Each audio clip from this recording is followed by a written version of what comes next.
ચાલુકમાં 3 phase line બંધ રહેતા ખેડૂતોની હાલત કફોડી.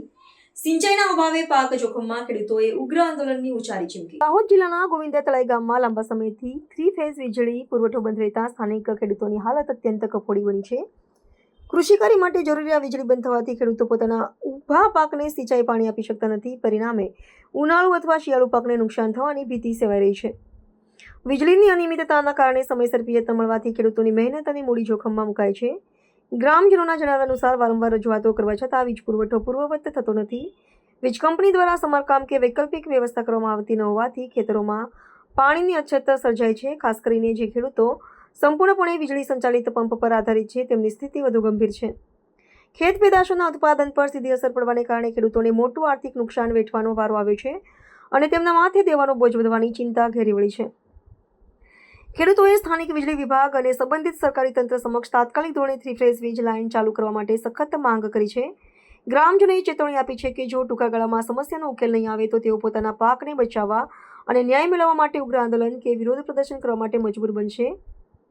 ખેડૂત પરિવારોએ તંત્રની વિનંતી કરી છે કે તેમની આજીવિકા સાથે જોડાયેલા આ ગંભીર પ્રશ્નો વહેલી તકે ઉકેલ લાવી રાહત આપવામાં આવે. ગામ ગોવિંદા તલાઈ 3 ફેઝની લાઈન ખેતીવાડીને લીધેલી તો આજ દિન સુધી કોઈ આમ કે ચાલુ કરવામાં આવતી હતી ડીપી બળી જવાથી.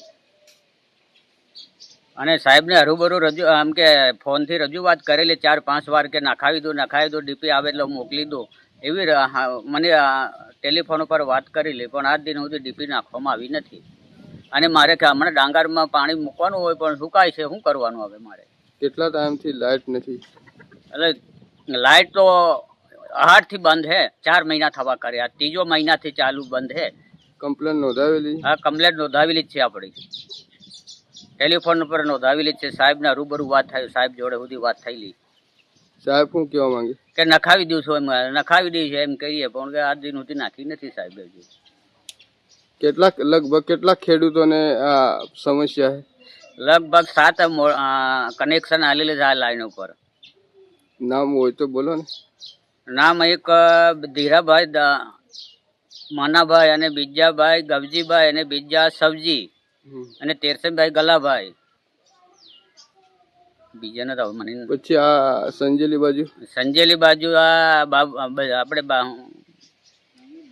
રામાભાઈ નું છે અને કોયાભાઈ નું છે.